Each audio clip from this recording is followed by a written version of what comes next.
2016 is a year that has come to be damn near universally loved. It's basically synonymous with every good nostalgic memory. For Gen Z at least. I'm not too sure about people that were born before then. You guys are like fossils. And it's been a whole decade since that time, which is still kind of crazy to think about. Like sometimes I'll come across a YouTube video that says it was posted 10 years ago, and when I see that, in my mind, I automatically think that video was made during the caveman era, only for me to click on it and leading me to realize it was posted in like 2016, 2015. And I'm not going to come up here and act like I was able to fully experience all the good things that happened in that year, because I was still pretty young. But you know, I was still like, what, 6 or 7 years old? Wait, 6, 7? I'm such a fat fucking chub. I wasn't even that age, I was more like 8. Anyways, the point I'm trying to get at though is that I was still old enough to do and remember stuff. So basically, I just want to take a trip down memory lane. Now, will these thoughts be blinded by nostalgia? I don't know, probably. Nostalgia's a hell of a drug. Let's go.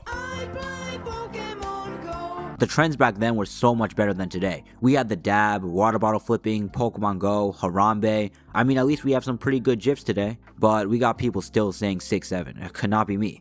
In my opinion though, the reason why the trends were better is because they were just a lot more fun and wholesome. Look at Pokemon Go, a game that combined community, exercise, and fun all into one. It was also a game I sadly couldn't partake in at the time, mostly because I didn't have a phone. But I do remember it being all over the news and YouTube showing videos of the waves of people outside trying to catch some Pokemon. Be honest, when was the last time so many people came together for something so wholesome like a game? You tell me.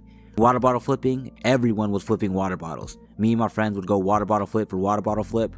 And overall, I feel the internet as a whole was just a nicer place. Because the internet now is filled to the brim with negativity. Every day there's some new bullshit influencer drama going on. Also, it seems like way more people are just going around looking to complain or judge. Now, I'd be lying if I said I've never found slander funny, but damn, I'm wondering, can anyone do anything without getting clowned on? Looking back, the music in 2016 was pretty top tier. It was one of the last times Drake actually released a great album with views. Feel No Ways, 9, Fire and Desire, and Western Road Flows are top tier Drake. And I don't care how overplayed it was, one dance will always get me bopping my head. Lil Uzi was on the come up with the release of some of his better songs like Money Longer, Do What I Want, and one of his best, Erase Your Social. Something about that beat makes me flow every time I hear it. Also, Kanye released The Life of Pablo. Kanye now, obviously in recent years, has taken a turn for the worst, shit's sad to see, but I'm talking about the past. And while I wasn't actually listening to Kanye at that time, I can still see that I missed out. Because The Life of Pablo is one of my favorite albums by him, and The Listening Party looked hype. I really should have been there, man, instead of playing tag in Foursquare. Man, what was I doing? Father Stretch My Hands got one of the most iconic beat drops of the decade. No More Parties in LA, Waves, and St. Pablo are top tier Kanye, and Real Friends is one of Kanye's most underrated songs. But if I had to choose one category of music that was really at its peak in 2016, it would be EDM.